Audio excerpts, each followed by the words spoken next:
ஜெபம் கடவோம். மகாபரிசுத்தமும் மட்டில்லாத அன்பு நிறைந்த ஆண்டவரே,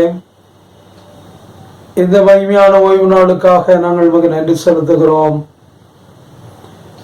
உமது அடியார்களாக உமது பிள்ளைகளாக ஆராதிப்பதற்கு நீர் தந்த சிலாக்கியத்திற்காக நன்றி செலுத்துகிறோம். இந்த வலை ஒளியின் வாயிலாக நாங்களும் ஆராதிப்பதற்கு நீர் தந்த நல்ல வாய்ப்பிற்காக நன்றி செலுத்துகிறோம். இந்த ஆராதனைகளை நாங்கள் முழு இதயத்தோடும் முழு மனதோடும் ஆண்டவரே பங்கு பெறத்தக்கதாக நீர் உதவி செய்தார்களும்.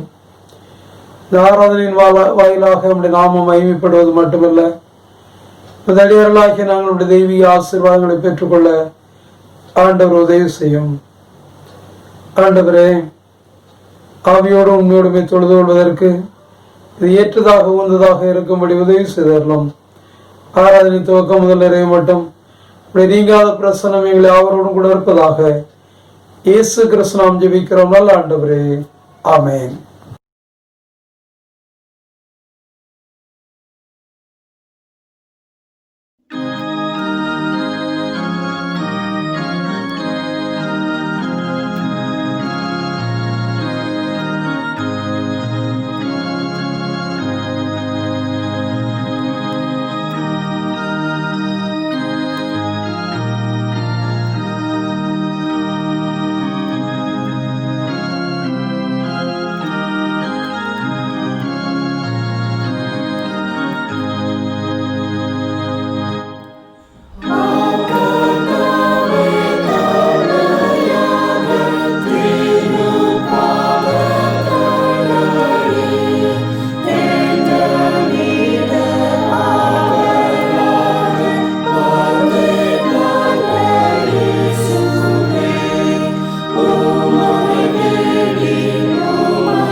ஆண்டவராகிய இயேசு கிறிஸ்துவின் நாமம் மகிமைப்படும்படியாக கொடுக்கப்பட்டதான வேத பகுதி எரேமியா தீர்க்கதரிசியின் புஸ்தகம் 31ஆம் அதிகாரம் 31ஆம் வசனம் முதல் 34ஆம் வசனம் வரை. எரேமியா 31ஆம் அதிகாரம் 31ஆம் வசனம் முதல். இதோ நாட்கள் வரும் என்று கர்த்தர் சொல்கிறார், அப்பொழுது இஸ்ரவேல் குடும்பத்தோடும் யூதா குடும்பத்தோடும் புது உடன்படிக்கையை பண்ணுவேன். நான் அவர்கள் பிதாக்களை எகிப்து தேசத்திலிருந்து அழைத்து வர கைப்பிடித்த நாளிலே அவர்களுடைய பண்ணின உடன்படிக்கையின்படி படி அல்ல, ஏனெனில் நான் அவர்களுக்கு நாயகராயிருந்தும் அந்த என் உடன்படிக்கையை அவர்கள் மீறி அவமாக்கி போட்டார்களே என்று கர்த்தர் சொல்கிறார். அந்த நாட்களுக்கு பிற்பாடு நான் இஸ்ரவேல் குடும்பத்தோடு பண்ணின போகிற உடன்படிக்கையாவது, நான் என் நியாயப்பிரமாணத்தை உள்ளத்திலே வைத்து அதை அவர்கள் இருதயத்திலே எழுதி நான் அவர்கள் தேவனாயிருப்பேன், அவர்களின் ஜனமாயிருப்பார்கள் என்று கர்த்தர் சொல்கிறார். இனி ஒருவன் தன் அயலானையும் ஒருவன் தன் சகோதரனை நோக்கி கர்த்தரை அறிந்து கொள் என்று போதிப்பதில்லை. அவர்களில் சிறியவன் முதல் பெரியவன் மட்டும் எல்லோரும் என்னை அறிந்து கொள்வார்கள் என்று கர்த்தர் சொல்கிறார். நான் அவர்கள் அக்கிரமத்தை மன்னித்து பாவங்களை நீ நினையாதிருப்பேன் என்பது வாசிக்கும்படியாய் கொடுக்கப்பட்ட வேத பகுதி வாசித்தாயிற்று.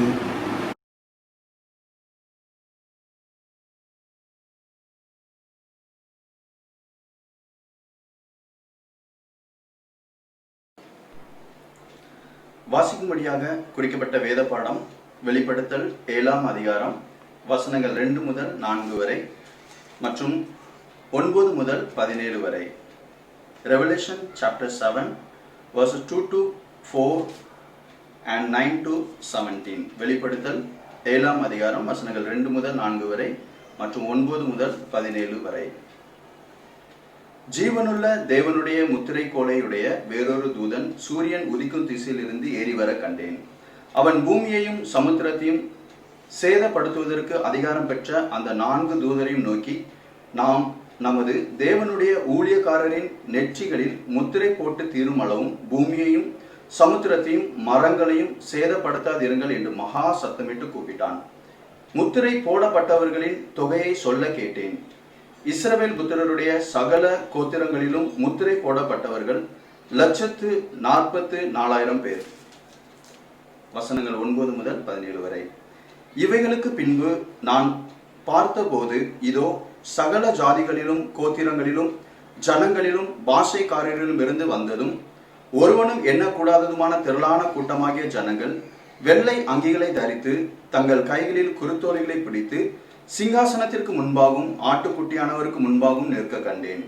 அவர்கள் மகா சத்தமிட்டு, ரட்சிப்பின் மகிமை சிங்காசனத்தின் மேல் வீற்றிருக்கிற எங்கள் தேவனுக்கும் ஆட்டுக்குட்டியானவருக்கும் உண்டாவதாக என்று ஆர்ப்பரித்தார்கள். தூதர்கள் யாவரும் சிங்காசனத்தையும் மூப்பர்களையும் 4 ஜீவன்களையும் சூழ நின்று சிங்காசனத்திற்கு முன்பாக முகங்குப்புற விழுந்து தேவனை தொழுது கொண்டு, ஆமேன், எங்கள் தேவனுக்கு துதியும் மகிமையும் ஞானமும் சோஸ்திரமும் கனமும் வல்லமையும் பலனும் சதா காலங்களிலும் உண்டாவதாக, ஆமேன் என்றார்கள். அப்பொழுது மூப்பர்களில் ஒருவன் என்னை நோக்கி, வெள்ளை அங்கிகளை தரித்திருக்கிற இவர்கள் யார், எங்கே இருந்து வந்தார்கள் என்று கேட்டான். அதற்கு நான், ஆண்டவனே, அது உமக்கு தெரியும் என்றேன். அப்பொழுது அவன், இவர்கள் மிகுந்த உபத்திரவத்திலிருந்து வந்தவர்கள். இவர்கள் தங்கள் அங்கிகளை ஆட்டுக்குட்டியானவருடைய இரத்தத்திலே தோய்த்து வெளுத்தவர்கள் ஆனபடியால் இவர்கள் தேவனுடைய சிங்காசனத்திற்கு முன்பாக இருந்து இரவும் பகலும் அவருடைய ஆலயத்திலே அவரை சேவிக்கிறார்கள். சிங்காசனத்தின் மேல் வீற்றிருக்கிறவர் இவர்களுக்குள்ளே வாசமாயிருப்பார். இவர்கள் இனி பசி அடைவதும் இல்லை, இனி தாகம் அடைவதும் இல்லை, வெயிலாவது உஷ்ணமாவது இவர்கள் மேல் படுவதும் இல்லை. சிங்காசனத்தின் மத்தியில் இருக்கிற ஆட்டுக்குட்டியானவரே இவர்களை மேய்த்து இவர்களை ஜீவ தண்ணீருள்ள ஊற்றண்டைகளுக்கு நடத்துவார். தேவன் தாமே இவர்களுடைய கண்ணீர் யாவையும் துடைப்பார் என்றான் என்பது.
வாசிக்கும்படியாக தெரிந்து கொள்ளப்பட்ட சுவிசேஷ வாக்கியம் மத்தேயு எழுதின சுவிசேஷம் 5ஆம் அதிகாரம் 1ஆம் வசனம் முதல் 12ஆம் வசனம் வரையில் அடங்கியிருக்கிறது. The gospel reading is taken from Gospel according to Matthew chapter 5 verses 1 to 12.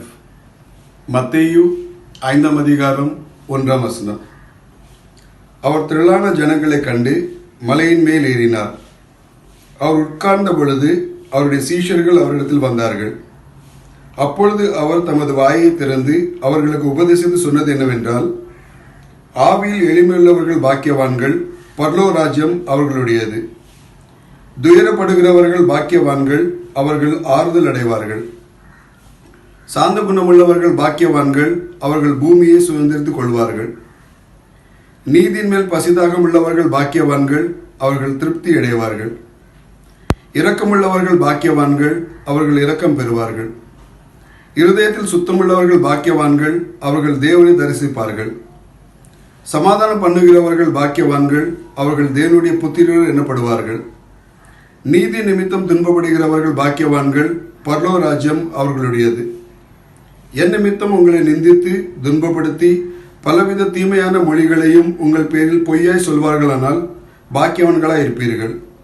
சந்தோஷப்பட்டு களி கூறுங்கள், பரலோகத்தில் உங்கள் பலன் மிகுதியாயிருக்கும். உங்களுக்கு முன் இருந்த தீர்க்கதரிசிகளையும் அப்படியே துன்பப்படுத்தினார்களே என்றார் என்பதே.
ஜெபம் செய்வோம். அன்பு நிறைந்த ஆண்டவரே, இந்த அருமையான வேலைக்காக நன்றி செலுத்துகிறோம். நம்முடைய தெய்வீக திருவார்த்தைகளை சிந்திக்கும்படியாக நாங்கள் செல்கிறோம். ஆண்டவர் நம்முடைய வார்த்தைகளின் மூலமாக எங்களோடு கூட பேசுவீராக. குறிப்பாக ஆண்டவரே, இந்த நாளை சகல பரிசுத்தவான்களின் திருநாளாக நாங்கள் ஆசரிக்கிறோம். அந்த பரிசுத்தவான்களுடைய வாழ்க்கையை நாங்கள் ஆண்டவரே உண்மையிலே எங்களுக்கு முன்பாக நிறுத்தி நோக்கவும், அவர்களைப் போல வாழ்வதற்கு எங்களை அர்ப்பணிக்க நீர் உதவி செய்யும்படியாக நாங்கள் ஜெபிக்கிறோம். இந்த வார்த்தைகளின் மூலமாக எங்களோடு கூட பேசுவீராக. இயேசு கிறிஸ்து நாம் ஜெபிக்கிறோம் நல்ல ஆண்டவரே, ஆமென். கர்த்தருக்குள் அன்பான திருச்சபையின் மக்களே, ஆண்டவராய் இயேசு கிறிஸ்துவின் இடைநேற்ற நாமத்திலே உங்கள் யாவரையும் வாழ்த்துகிறேன். இந்த நாளை சகல பரிசுத்தவான்களின் திருநாளாக உலக திருச்சபையும் நாமும் அனுசரிக்கிறோம். பரிசுத்தவான்கள் என்றால் பாவ மன்னிப்பு பெற்று ஆண்டவராய் இயேசு கிறிஸ்துவின் இரத்தத்தினாலே கழுவப்பட்டு ரட்சிப்படைந்து தன்னுடைய வாழ்க்கையை முற்றிலுமாக ஆண்டவருக்கு அர்ப்பணித்து அவருடைய ஆலோசனையின்படி, அவருடைய வழிநடத்துதலின்படி தம்மை அவருக்கு முழுமையாக அர்ப்பணித்து கடைசி வரை அந்த பரிசுத்தத்தில் நிலைத்திருந்தவர்கள். யார் ஆண்டவராய் இயேசு கிறிஸ்துவின் இரத்தத்தினால் கழுவப்பட்டு அல்லது பரிசுத்தமாக்கப்பட்டு தங்களை முற்றிலுமாக அர்ப்பணித்து அவருடைய பணிவிடைகளை, அவருடைய எண்ணங்களை, விருப்பத்தை நிறைவேற்றுகிறார்களோ அவர்கள் மூலமாக அவருடைய நாமம் மகிமைப்படும். God is glorified in his saints அப்படின்னு சொல்லியிருக்கு. எனவே ஆண்டவருடைய நாமம் மகிமைப்படத்தக்கதாக, ஆண்டவருடைய நாமம் மேன்மையடையத்தக்கதாக, ஆண்டவருடைய புகழ் உயரத்தக்கதாக வாழ்கிறவர்களே பரிசுத்தவான்கள். தமிழிலே ஒரு அழகான பழமொழி ஒன்று சொல்வார்கள். படைத்தான் படைப்பை எல்லாம் மனுவுக்காக, மனுவை படைத்தான் தன்னை வணங்க என்று சொல்வார்கள். உலகத்தில் உள்ள அனைத்தையும் ஆண்டவர் மனிதர்களுக்காக படைத்து வைத்திருக்கிறார். ஆனால் மனிதரை ஏன் படைத்தார் என்று சொன்னால் அவரை ஆராதிக்க, அவரை வழிபட, அவருடைய நாமத்திற்கு புகழ் சேர்க்க, அவரை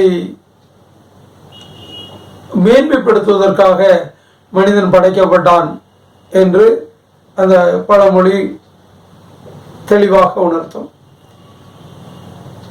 ஆகவே யார் இந்த உலகத்திலே பரிசுத்தவான்களாக வாழுகிறார்களோ அவரிடத்திலே தேவனுடைய கிருபை, தேவனுடைய பிரசன்னம், தேவனுடைய மகிமை அதிகமாக இருக்கும். அதன் வாயிலாகவே அவர்கள் செய்கின்ற ஒவ்வொரு செயல்பாடும், அவர் செய்கின்ற ஒவ்வொரு காரியமும், பேசுகின்ற ஒவ்வொரு பேச்சும் அவருடைய நாமத்திற்கு மகிமையும் புகழ்ச்சியும் ஏற்படுத்தும். யோவான் மிக அழகாக சொல்வார், அவர் பெருகவும் நான் சிறுகவும் என்று சொல்லுவார். இதுதான் அவருடைய முக்கியமான நோக்கம். என்னுடைய வேலையினால், என்னுடைய செயல்பாட்டினால், என்னுடைய கிரியைகளினால் அவர் உயர வேண்டும், அவர் புகழ் பெற வேண்டும், அவர் மகிமை அடைய வேண்டும். அவர் மகிமை அடைவதற்காக என்னை நானே அர்ப்பணிக்க வேண்டும், என்னை நானே தியாகம் பண்ண வேண்டும். எப்படி மெழுகுவர்த்தியானது தன்னை கரைத்து பிறருக்கு ஒளி தருகிறதோ அதே போல பரிசுத்தவான்கள் தங்களை கரைத்து தேவனுக்கு மகிமையும் புகழையும் சேர்ப்பார்கள். இந்த பரிசுத்தவான்கள் என்றால் யார் என்பதை வேதத்திலிருந்து நாம் அநேக நிகழ்வின் வாயிலாக காண முடியும். பரிசுத்தவான்கள் உண்மையிலே அவர்கள் தெய்வீக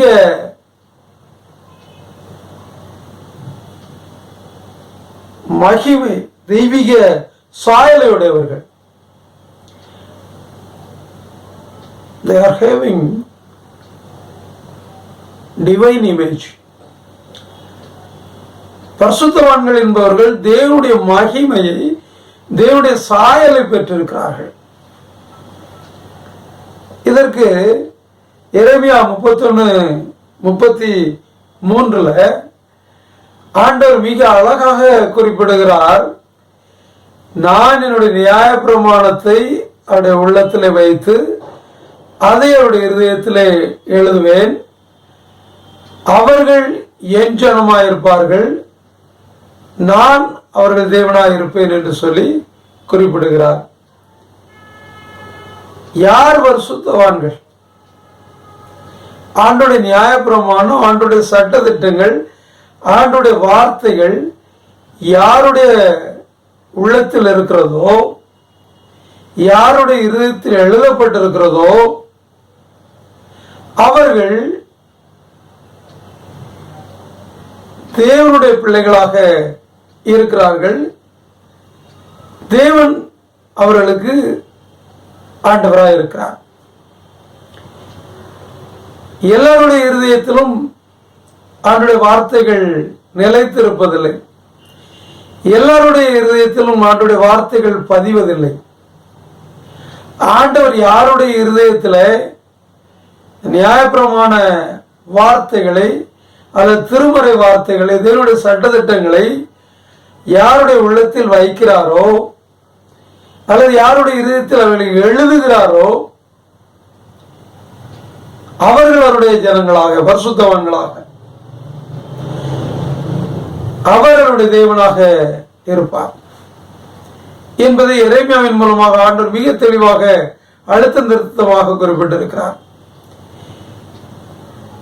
ஒரு மனிதன் பரிசுத்தவானமாக, ஒரு மனிதன் பரிசுத்தவாட்டியாக இருக்க வேண்டும் என்றால் தேவனுடைய பரிசுத்த வார்த்தைகள், அவருடைய சட்டத்திட்டங்கள் நம்முடைய உள்ளத்தில் இருக்க வேண்டும், நம்முடைய இருதயத்தில் எழுதி வைக்கப்பட்டிருக்க வேண்டும்.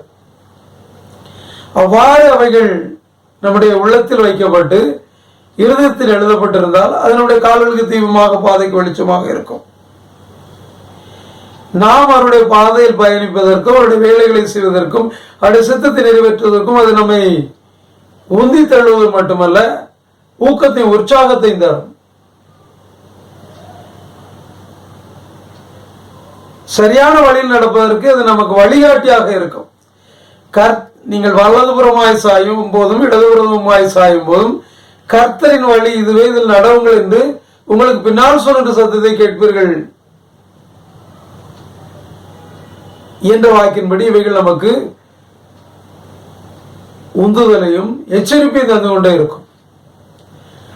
நீ சரியான வழியில் செல்லவில்லை, தவறான பாதையில் செல்கிறாய், உடைய வழியை திருப்பு, பாதையை திருப்பு என்று சொல்லி பாவத்தில் விழாதபடி பரிசுத்தத்தில் நிலைத்திருக்கும்படி நமக்கு உறுதுணை செய்வதுதான் அவருடைய நியாயப்பிரமாணங்கள், சட்டத்திட்டங்கள், தேவ வார்த்தைகள், தெய்வ வசனங்கள்.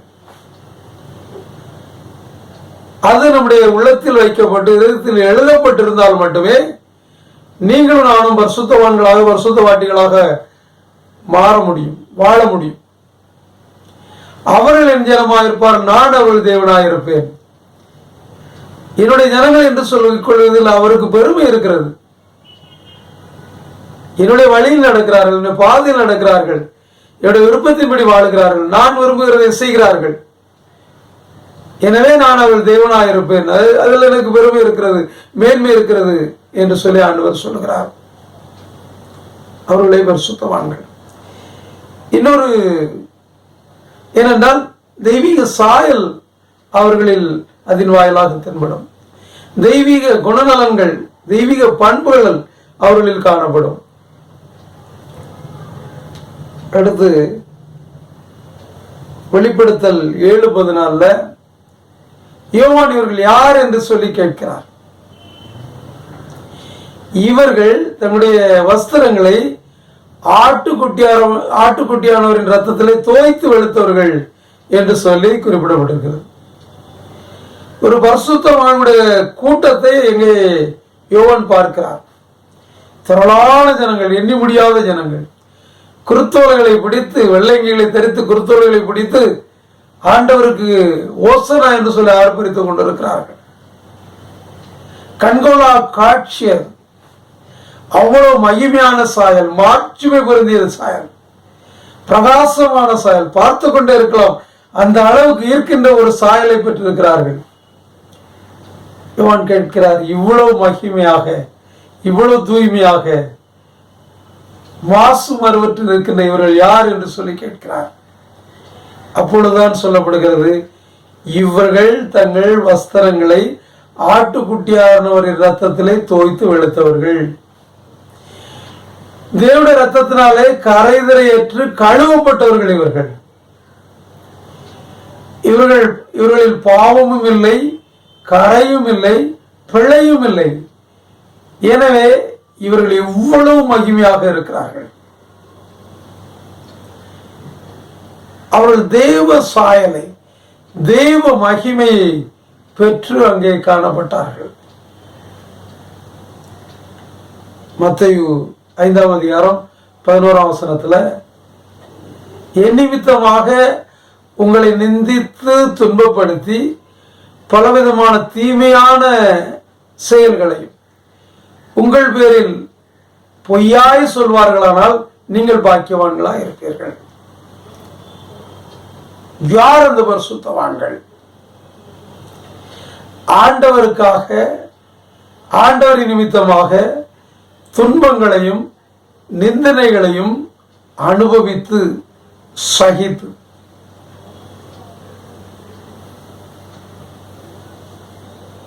பலவிதமான பொய்யான மொழிகளையும் ஆண்டவருக்காக வாழ்வதின் வாயிலாக இவன் மோசமானவன், இவன் தீயவன், இவன் தவறான செயல்பாடுகளை செய்கிறவன், இவன் நல்லவன் அல்ல என்று சொல்லி பலவிதமான பொய்யான மொழிகளையும் தீமையான மொழிகள், தீமையான செய்கைகளையும் பொய்யாய் சொல்வார்களான ஆண்டவருக்காக வாழும்போது, ஆண்டவருக்காக ஓடும்போது பலவிதமான பொய்யான பிரச்சாரங்கள், பொய்யான மொழிகள், பொய்யான காரியங்களை சேற்றை அள்ளி வீசுவது போல வீசுவார்களானால் பொய்யாய், உண்மை இருக்கக்கூடாது. அவர் சொல்கின்ற குற்றங்களிலே, அவர் சாட்டுகின்ற குற்றச்சாட்டுகளிலே உண்மை இருக்கக்கூடாது. பொய்யாய் சொல்வார்களானால் நீங்கள் பாக்கியவான்களாக இருப்பீர்கள். தெய்வீக சாயலை பெற்றவர்கள் அவர்கள். முகத்தில் பிரகாசம், இருதயத்தில் தூய்மை, உள்ளத்தில் ஒளி வீசுகின்ற தன்மை. தேவன் அன்பாயிருப்பது போல அன்பான குணநலன்கள், வெளிப்புறமான சாயல் மட்டுமல்ல. தேவன் மன்னிக்கிறவராக இருப்பது போல மன்னிக்கின்ற தன்மை. தேவன் மனதுருக்கம் உள்ளவராக இருக்கிறது போல மனதுருக்கத்தோடு இருத்தார். மற்றவர்கள் வாழ்வதற்காக, மற்றவர்கள் மீட்கப்படுவதற்காக கிறிஸ்து தம்மை தாமே சிலுவையில் ஒப்பு கொடுத்தது போல மற்றவருடைய வளர்ச்சிக்காக, மற்றவருடைய முன்னேற்றத்திற்காக தங்களை முற்றிலுமாய் அர்ப்பணித்து தியாகம் பண்ணி அவர்கள் வாழ வழி செய்வது. தேவன் எப்படி மகிமையுள்ளவராக இருந்தாரோ அதே போல மகிமையான சாயலை பெற்றெடுத்தார். தேவன் எப்படி உயர்ந்த பண்புகள், உயர்ந்த பழக்க வழக்கங்கள், ஈகை, இரக்கம், கருணை, மன்னிப்பு, தயவு இருந்ததோ அதே போல தேவ குண லட்சணங்களோடு வாழ்வது. அதான் divine image. Not only external appearance but internal also. வெளிப்புறமாக தெய்வசாயல் மட்டுமல்ல, உள்ளான தெய்வீக பண்புகள் உடையவர்களாக வாழ்வது. அப்போஸ்தலனாகிய பரிசுத்த பவுல் மிக தெளிவாக குறிப்பிடுகிறார். கிறிஸ்துவின் அச்சடையாளங்களை நான் என்னுடைய சரீரத்தில் தரித்திருக்கிறேன். அவர் எப்படி உயர்ந்த பண்புகளோடு, உயர்ந்த குணங்களோடு, பரிசுத்தமான வாழ்க்கை, இரக்கம், தயவு, மனதுருக்கம், என்னென்ன குணாதிசயங்கள், என்னென்ன பண்பு நலன்கள் அவரிடத்தில் இருந்தோ எல்லாவற்றையும் நான் தரித்திருக்கிறேன் என்று சொல்லி சொல்கிறார். அநேக பரிசுத்தவான்கள் தேவ சாயலை வெளிப்புறமாக மட்டுமல்ல, உள்ளாக தெய்வீக சாயலையும் தெய்வீக குணநலன்களையும் பெற்றிருந்தார்கள். பரிசுத்தவான்கள் என்பவர்கள் தேவ சாயல், தேவ மகிமை பெற்றோர்கள் என்பதை நாம் மறந்து போகக்கூடாது. டேவிட் லிவிங்ஸ்டன் அவர்கள் மருத்துவராக மருத்துவ படிப்பு படித்துவிட்டு இரண்டு கண்டம் என்று அழைக்கப்படுகின்ற ஆப்பிரிக்க கண்டத்திற்கு சென்றார்கள். அங்கு இரண்டு கிடந்த அந்த கண்டத்தை ஒளி வீச செய்தவர் என்று சொன்னால் மிகையாகாது. காலங்கள் கடந்து சென்றது. டேவிட் லிவிங்ஸ்டன் என்ன ஆனார் என்ற செய்தி வந்து சேரவில்லை. எனவே அவரை சென்று யாராவது பார்த்து சுக செய்தி விசாரித்து விட்டு வர வேண்டும் என்று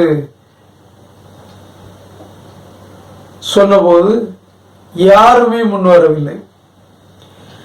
ஆனால் கடவுள் இல்லை என்று சொல்லுகின்ற ஒரு வாலிபர், ஸ்டான்லி என்ற வாலிபர், நான் போகிறேன் அவரை தேடி சென்று அவருடைய சுக செய்தி விசாரித்து வருகிறேன் என்று சொல்லி புறப்பட்டு சென்றார்.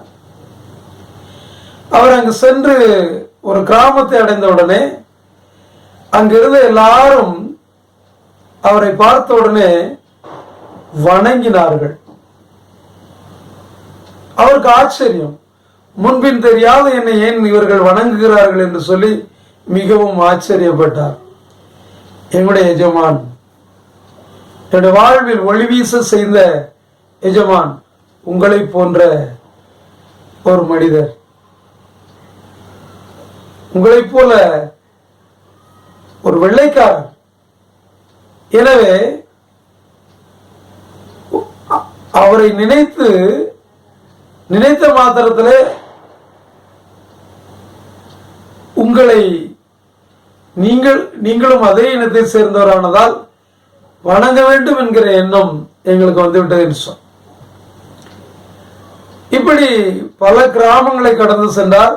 எல்லா கிராமங்களிலும் இதை போன்ற வரவேற்பும் மரியாதையும் அளித்து ஒவ்வொரு கிராமமாக அடுத்த கிராமத்திற்கு சென்றிருக்கிறார் என்று சொல்லிக்கொண்டே இருந்தார்.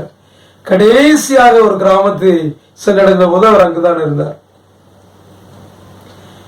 டேவிட் லிவிங்ஸ்டனுடைய பழைய போட்டோ ஒரு இடத்தில் இருந்தது.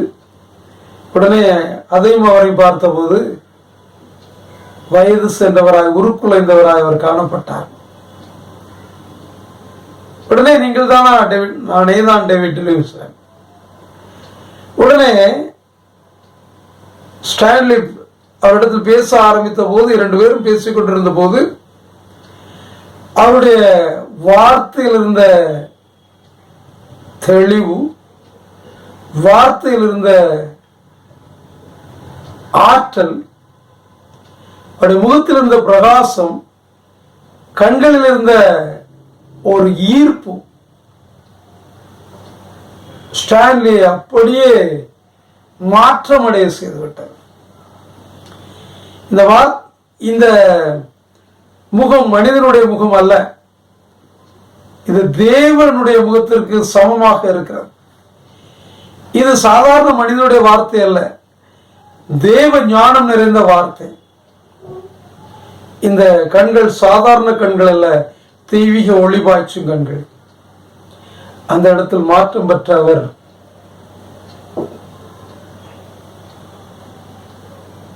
டேவிட் லிவிங்ஸ்டன் விட்டு சென்ற பணியை தொடர்ந்து செய்ய அர்ப்பணித்தார். பரிசுத்தவான்கள் என்பவர்கள் அவர்கள்தான். தெய்வீக சாயலை பெற்று அந்த சாயலினாலும் தெய்வீக குணத்தை பெற்று அந்த குணத்தினாலும் மற்றவர்களை மாற்றுகின்ற அளவிற்கு ஆற்றல் பெற்றவர்கள் அவர்கள். தெய்வீக சாயலை பெற்றவர்கள் பரிசுத்தவான்கள். இரண்டாவதாக தெய்வீக ஆற்றலை பெற்றவர்கள் பரிசுத்தவான்கள். They are having divine power, divine authority. தெய்வீக வல்லமையும் தெய்வீக ஆற்றலையும் பெற்றவர்கள். தெய்வீக ஆற்றலை அவர்கள் பெற்றபடியினால் அவர்கள் வியாதிகளை குணமாக்குகின்ற ஆற்றல் அவர்களுக்கு இருந்தது.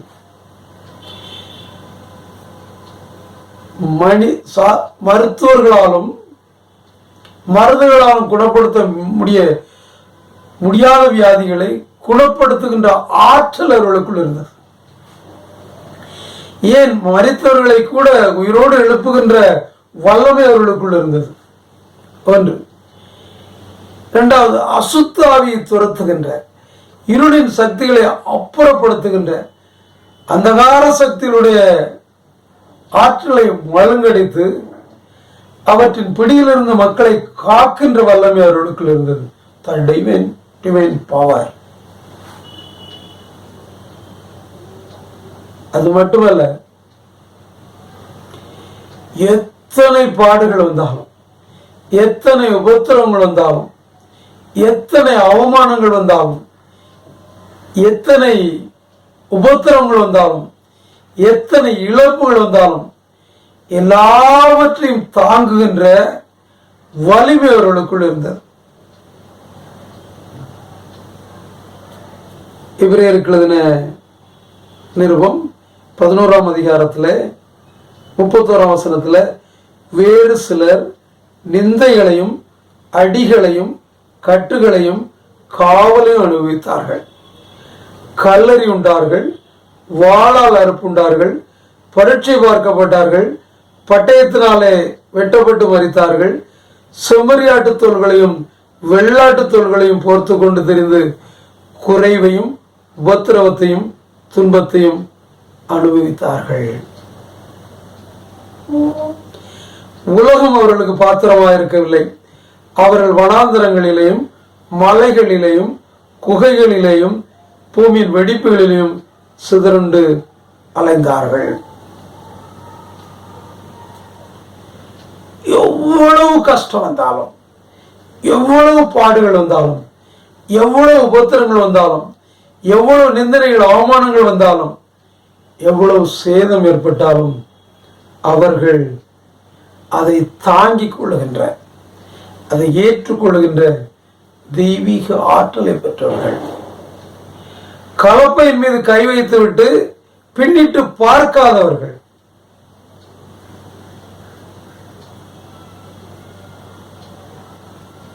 அவ்வளவு வலிமை பெற்றவர்கள். உலகம் அவர்களுக்கு பாத்திரமாக இருக்கவில்லை. உலகம் அவங்களுக்கு ஒன்றுமே கிடையாது, நத்திங். எதையும் தாங்குகின்ற இதயமும் எதையும் ஏற்றுக்கொள்கின்ற வலிமையும் பெற்றிருந்தார்கள். காரணம், டிவைன் பவர், டிவைன் அத்தாரிட்டி. அவர்கள் பெற்றிருந்த அந்த வல்லமையினால் வியாதியஸ்தர்களை குணப்படுத்தியது மட்டுமல்ல, பிசாசின் அடிமைத்தளத்தில் அந்தகார சக்தியின் பிடியிலிருந்தவர்களை காப்பாற்றியது மட்டுமல்ல, ஆண்டுடைய பணியோடுகளை செய்யும் போது வருகின்ற எல்லா துன்பங்களை வேதனைகளையும் ஏற்றுக்கொள்கின்ற வலிமை, அதற்காக தன்னுடைய ஜீவனை கொடுக்கின்ற வலிமை பெற்றிருந்தார்கள். அவர்கள் பரிசுத்தவான்கள். இறுதியாக தெய்வீக திருப்பணியாற்றியவர்கள். The divine ministry. ஆண்டவர் இந்த உலகத்தில் வந்தபோது எந்த பணிவிடைகளை, எந்த ஊழியத்தை செய்தாரோ அதே ஊழியத்தை அவர்கள் செய்தார்கள். மெயினா பலவிதமான அடிமைத்தனத்தில் பாவ பழக்க வழக்கங்கள் இருந்தவர்களை விடுவித்தல், கட்டுண்டவர்களை விடுதலையாக்குதல், பாவத்தின் பிடியில் அல்லது பலவிதமான அடிமைத்தனங்கள், அடிக்ஷன் இருந்தவர்களை அந்த அடிமைத்தலையிலிருந்து, அந்த கட்டிலிருந்து விடுவிக்கின்ற பணியை அவர்கள் செய்தார்கள். அதுக்கு எவ்வளவு விலக்கிரயம் கொடுக்கணும் அப்படின்னா, நம்முடைய உயிரை விலக்கிரயம் கொடுக்க வேண்டும். அந்த அளவுக்கு அதுல பாதிப்பு. சத்தீஸ்கர்ல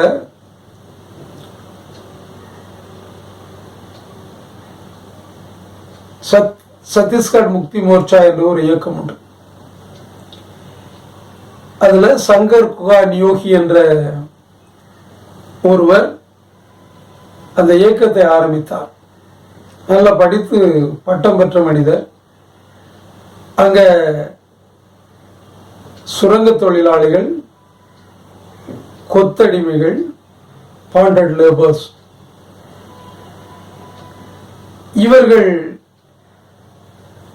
இவர்களே அந்த கொத்தடிமைத்தனத்திலிருந்தும் அந்த சுரங்க தொழிலே அவர்கள் அடிமைகளாக வைக்கப்பட்டிருந்ததிலிருந்து அவர்களை காப்பாற்ற வேண்டும், விடுவிக்க வேண்டும்.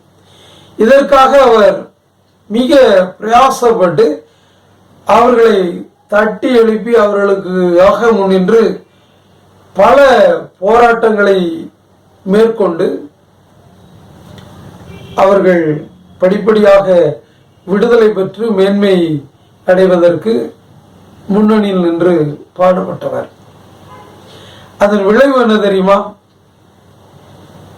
பாதிக்கப்பட்ட தொழிலதிபர்கள் இரவு வேளையில ஆட்களை அனுப்பி துப்பாக்கியால் சுட்டுக் கொண்டு விட்டார்கள். அந்த மக்கள் மத்தியில எனக்கு இன்டர்ன்ஷிப் இருந்தது. 3 மாத காலம் சத்தீஸ்கர்ல அந்த சத்தீஸ்கர் முக்தி மோர்ச்சா அலுவலகத்திலே தங்கி அங்குள்ள எல்லா நிகழ்வுகளையும் நாங்கள் ஆய்வு செய்தோம். அப்போ அடிமைத்தனத்திலிருந்து மக்களை மீட்டெடுப்பது என்பது சாதாரணமான காரியம் அல்ல. மிக ரிஸ்க் உள்ள, மிக கடினமான ஒரு காரியம். மிஷனரிகள் அதைத்தான் செய்தார்கள். நம்முடைய பகுதியிலே நாம் மிக அடிமைகளாக வைக்கப்பட்டிருந்த போது நம்முடைய பெண்கள் மேலே உடை போட முடியாத அளவிற்கு ஆதிக்க நிலையில் இருந்தவர்கள் அடிமைப்படுத்தின போது மிஷனரிகள் வந்து அதற்காக போராடி அது உரிமை மீட்டு தந்தார்கள். அதன் வாயிலாக தான் ஒரு பெரிய மாஸ் மூமெண்ட், பெரிய ஒரு மதம் மாற்ற நிகழ்வு நடைபெற்றது. உண்மையிலே பலவிதமான அடிமைத்தனத்தில் இருக்கின்ற மக்களை விடுவிப்பது தேவனுடைய திருப்பணி. அதற்கு நிலைய விளைக்கிறையும் கொடுக்கணும். மிஷனரிகள் என்ன பாடுபட்டாங்க, என்ன கஷ்டப்பட்டாங்க, எவ்வளவு துன்பங்களை வேதனைகளை அனுபவித்தார்கள் என்பதை வரலாற்றை படிச்சு பார்த்தாதான் நமக்கு தெரியும். எனவே பரிசுத்தவான்கள் என்பவர்கள் பலவிதமான அடிமைத்தனத்தில், அடிமை கட்டில் இருக்கிறவர்களை விடுவிக்கின்ற பணியை செய்கிறவர்கள். அது மட்டுமல்ல, உதவி செய்தல், ஹெல்ப், ஆதரவற்ற மக்களுக்கு ஆதரவு. ஆரம்ப காலத்தில் மிஷனரி பணியினுடைய ஸ்டெப் எப்படின்னா, சூப் சால்வேஷன் சொல்லுவாங்க, 3S சொல்லுவாங்க. அதாவது துணியில் சரியான குளிக்காம, நல்ல உடை இல்லாம அங்கங்க கிடக்கிறவனை பிடிச்சு நல்லா குளிப்பாட்டி அவனுக்கு நல்ல ட்ரெஸ் கொடுக்கறது, நல்ல ட்ரெஸ் போட வைக்கிது. சூப், சாப்பாடு இல்லாமல் கிடக்கான், உடல்ல பலன் இல்லாமல் கிடக்கான், அவனுக்கு நல்ல சாப்பாடு கொடுத்து அவனை தேற்றுறது. சூப் கழுவி சுத்திகரித்து நல்ல உடைகளை கொடுத்து நல்ல ஆகாரத்தை கொடுப்பது. அதுக்கு பிறகு சால்வேஷன், ரட்சிப்பை பற்றி சொல்வது. வெறும் வயிற்றில் வேதாந்தத்துக்கு இடமே கிடையாது. பட்னியா கிடக்கிறவன், துணி இல்லாமல் இருக்கிறவன், அல்லது நல்ல சுகாதாரம் இல்லாதவன்ட்ட போய் ரட்சிப்பை பற்றி பேச முடியாது. எனவே யார் யாருக்கு உதவி செய்ய வேண்டுமோ அவர்களுக்கு உதவி செய்யும். பசியுற்றோருக்கும் பிணியாளிகளுக்கும் பட்சமாய் உதவி செய்வோம். நம்ம பாட்டில் வருது, தாசரே தரணியை சொந்தமாக்கும். பட்சமாக இறங்கி மனதிறங்கி அவர்களுக்கு உதவி செய்வது, அது பரிசுத்தவான்களுடைய பணி. இவ்வாறு நாம் விடுதலை செய்யும் போது தேவனுடைய நாமம் மகிமைப்படுகிறது. ஆதரவற்ற மக்களை ஆதரித்து அவர்களுக்கு உதவுவது அவர்கள் தேவனை மகிமைப்படுத்துவதற்கு உறுதுணையாக இருக்கிறது. ரெண்டாவது உருவாக்குவது, நல்லா உருவாக்குறது. நல்ல கல்வி நிறுவனங்களை உருவாக்கி படிப்பறிவில்லாத மக்களுக்கு படிப்பு கொடுப்பது. டாக்டர் ஐடாஸ் கடர்லாம் நல்ல மருத்துவமனையை உருவாக்கி நர்சஸ் அண்ட் டாக்டர்ஸ் என்ன செஞ்சாங்க, உருவாக்குனாங்க. உருவாக்குதல், இந்த சமுதாயத்தை உருவாக்குவது. அது இருக்கின்ற நிலையிலிருந்து, கீழான நிலையிலிருந்து உயர்ந்த நிலைக்கு அவர்களை உயர்த்துவது. எத்தனை கல்வி ஸ்தாபனங்கள், எத்தனை மருத்துவமனைகள், எத்தனை அனாதை இல்லங்கள்,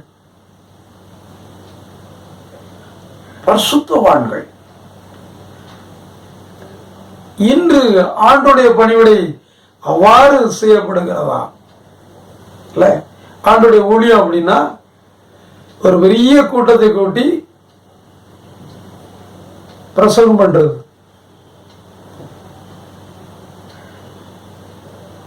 ஒன்லி worship and service, துதி ஆராதனை, நல்ல இசையோடு கூடிய பாடல்,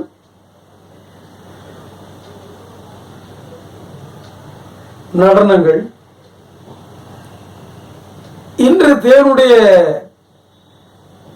பணிவிடை என்பது அது உண்மையில யாருக்கும் பிரயோஜனம் இல்லாத அளவில் போய்கொண்டிருப்பதை நாம் பார்க்கிறோம். யாருக்கு பிரயோஜனம்? ஒரு பெரிய கூட்டத்தை கூட்டி 4 பாட்டை பாடி ஒரு செய்தி கொடுக்கிறதுனால என்று என்ன மாற்றம்? எத்தனை லட்சம் பிரசங்கங்கள், எத்தனை லட்சம் செலவில் கேம்பெயின், எத்தனை கோடி செலவில், அதற்காக எவ்வளவு பணம் வாரி இறைக்கப்படுகிறது. யாருக்காவது போய் சேர்ந்திருக்கா? ஒரு சலிக்கா சூட யாருக்கும் சேர்றதில்லை, யாருக்கும் பிரயோஜனமா இருக்கிறதில்ல. இன்று தேவனுடைய ஊழியம் என்பது விடுவிக்கின்ற ஊழியமாக இல்லை, வெளிச்சத்தில் கொண்டு வருகின்ற ஊழியமாக இல்லை, உதவி செய்கின்ற ஊழியமாக இல்லை, உருவாக்குகின்ற ஊழியமாக இல்லை. அல்ல, அன்னை தெரசா அவர்கள் உண்மையில ஒரு மாபெரும் செயின்ட் தெரசா சொல்றாங்க. மாபெரும் பணியை செய்தவர்கள். குஷ்ரோகிகள் மத்தியிலே அன்றைய பணியை செய்து குஷ்ரோகிகளுக்கு என்று ஆசிரமங்களை உருவாக்கி, ஆஸ்பத்திரிகளை உருவாக்கி, ஆதரவற்ற அனாதை பிள்ளைகளை எடுத்து கடைசி வரைக்கும் தன்னுடைய ஊழியத்தை தொய்வில்லாமல் செய்த ஒரு மாபெரும் தாய். அவங்க கடைசியா பேசும்போது அவங்க பேசுனது இன்னும் என்னுடைய கண்களுக்கு முன்பாக தொலைக்காட்சி காட்சியில் பேசுறேன். குழந்தைகளை பெற்றுக் கொள்கிறீர்களா? தவறில்லை. அதை வளர்க்க முடியவில்லையா? அதுவும் தவறில்லை. ஆனால் குப்பை தொட்டியில் போடாதீர்கள், அது தவறு. அந்த பிள்ளைகளை இடத்தில் கொண்டு வாருங்கள், நான் வளர்க்கிறேன். This is a divine ministry. Amy Carmichael அம்மையார் எத்தனை அனாதை குழந்தைகளை உருவாக்கி இருக்கிறார்கள் அல்ல?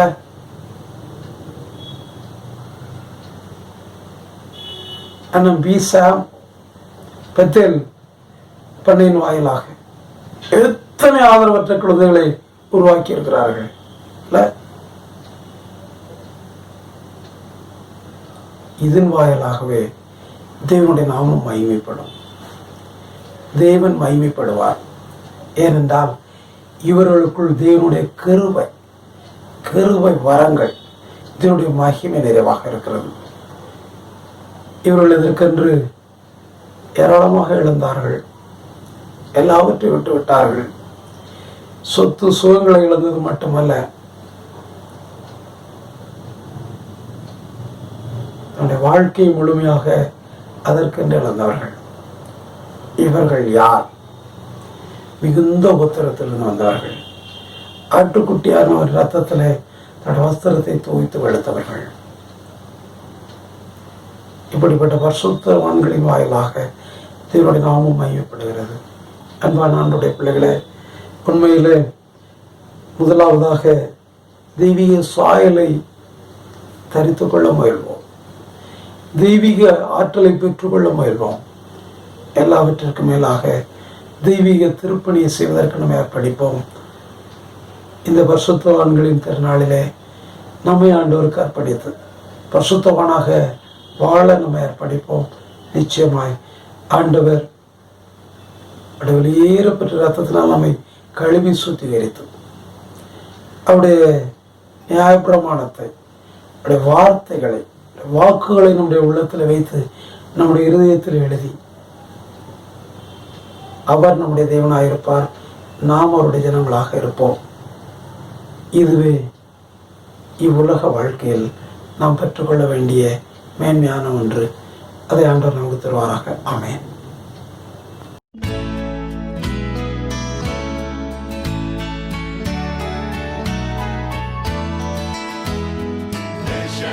Showers of blessing, this is the promise of love. There shall be seasons refreshing, sent from the Savior above. Showers of blessing we need. Mercy drops round us are falling, but for the showers we plead. There shall be showers of blessing, precious reviving again, over the hills and the valleys, sound of abundance of rain. Showers of blessing we need. Mercy drops round us are falling, but for the showers we plead.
Lord, we offer our grateful thanks for all the love which you have bestowed upon us, for good health and daily food, for the shelter and care of our homes, for the love of family, the fellowship of our church, and for the friends who surround us. We pray for the heads of state and for peace in the world. Guide with your wisdom and power the leaders of the nations, so that everyone may live in peace and mutual trust, sharing with justice the resources of the earth.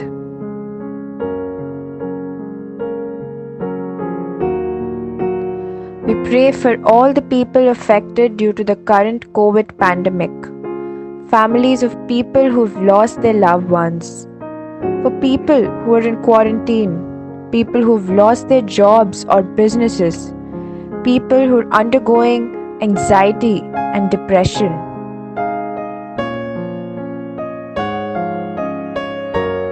We also pray for all the frontline workers, for international travelers stuck in foreign countries, migrant workers, for college and university students whose courses of study are changing, whose placements are cancelled, and whose graduation is uncertain. God, show them that while life is uncertain, their trust is in you.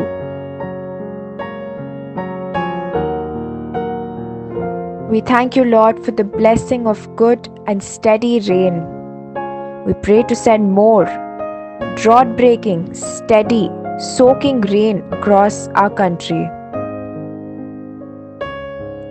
Compassionate God, source of all comfort, we pray for the people whose lives have been devastated by rain and flood. Bring them comfort, Lord. Protect the vulnerable. Strengthen the weak. Keep at bay the spread of diseases. Have mercy on all those who are working to rescue the stranded and to feed the hungry. May our response to their suffering be generous and bring you praise. We pray for the suffering and deprived people around the world. We pray for those who mourn of the death of their loved ones. We commend to your fatherly care, merciful God, all who are in sickness, sorrow, discouragement, or any other trouble. Give them patience and a firm trust in your goodness. We pray that you would comfort and strengthen those who are gripped by poverty, weakened by illness, or oppressed by cruelty. May they know your divine love and experience your care. We pray for the elderly, especially those who are unable to leave their homes. We pray for the lonely and for all those separated from their loved ones. Help us to display your compassion to all those who are in need. We pray for all those who proclaim the gospel throughout the world. O lover of our souls, may our church remain in your love. May we follow your commandment to love one another as you have loved us. May we display the sacrificial love that you demonstrated to us through our words and deeds. We thank you that you have chosen us and have appointed us to bear fruit in you. We pray for granting a clear vision to our church that becomes our mission, for which we will serve you. We commit to trust, obey, and act on the call you shall give. We pray for our children's spiritual growth, health, studies, job, marriage, and family life. We pray for the strengthening of all the fellowship groups of our church. We pray for our pastor, catechist, committee members, elders, and their families that they may serve the church wisely and faithfully. Father God, we believe this prayer is according to your good and perfect will. We trust we will see in the coming days your answers in public for our prayers in private. We give thanks now for what we will be then. We commit ourselves to your safekeeping by your grace. Thus we plead in the name of our Lord and Savior Jesus Christ. Amen. பரமண்டலங்களில் இருக்கிற எங்கள் பிதாவே, உம்முடைய நாமம் பரிசுத்தப்படுவதாக, உம்முடைய ராஜ்யம் வருவதாக, உம்முடைய சித்தம் பரமண்டலத்திலே செய்யப்படுகிறது போல பூமியிலேயும் செய்யப்படுவதாக. அன்றன்றுள்ள எங்கள் அப்பத்தை எங்களுக்கு இன்று தாரும். எங்களுக்கு விரோதமாய் குற்றம் செய்கிறவர்களுக்கு நாங்கள் மன்னிக்கிறது போல எங்கள் குற்றங்களை எங்களுக்கு மன்னியும். எங்களை சோதனைக்குள் பிரவேசிக்க பண்ணாமல் தீமை நின்று எங்களை ரட்சித்துக் கொள்ளும். ராஜ்யமும் வல்லமையும் மகிமையும் என்றென்றைக்கும் உம்முடையவைகளே. ஆமென்.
எங்களை நேசிக்கிற அன்பு நிறைந்த ஆண்டவரே, இந்த அருமையான வேளைக்காக நன்றி செலுத்துகிறோம். நம்முடைய பிள்ளைகளாக நாங்கள் ஆராதிக்க நிர்ணயிக்கதற்காக நன்றி ஆண்டவரே. உண்மையிலே இந்த சகல பரிசுத்தவான்களின் திருநாளிலே நாங்கள் அந்த பரிசுத்தவான்களை குறித்து சிந்திக்க தியானிக்க நீர் எங்களுக்கு வாய்ப்பளித்ததற்காக நன்றி செலுத்துகிறோம். உண்மையிலே இந்த நல்ல நாளிலே நாங்களும் அந்த பரிசுத்தவான்களுடைய ஐக்கியத்தில் பங்கு வருவதற்கு நீர் எங்களுக்கு உதவி செய்வீராக. நம்முடைய சித்தத்தை நிறைவேற்றி நம்முடைய சிந்தனையின்படி வாழ்வதற்கு எங்களுக்கு உதவி செய்யணும்.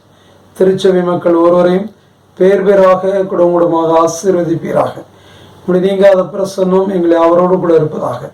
குறிப்பாக இந்த கொடிய காலங்களிலே நீர் உடையர்களின் மேலே எங்களை மூடி மறைத்து பாதுகாப்பது மட்டுமல்ல, இந்த உலகம் முழுவதும் இந்த கொடிய நிலையிலிருந்து மீண்டெழ நீர் உதவி செய்தரலாம்.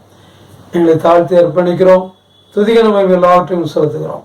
இயேசு கிறிஸ்து நாம் ஜெபிக்கிறோம் நல்ல ஆண்டவரே, ஆமேன். நம்முடைய ஆண்டவராகிய இயேசு கிறிஸ்துவின் கிருபையும் பிதாவாகிய தேவனுடைய அன்பும் பரிசுத்த ஆவியின் ஐக்கியமும் நம்முடைய கூட எப்போதைக்கு இருப்பதாக. ஆமேன்.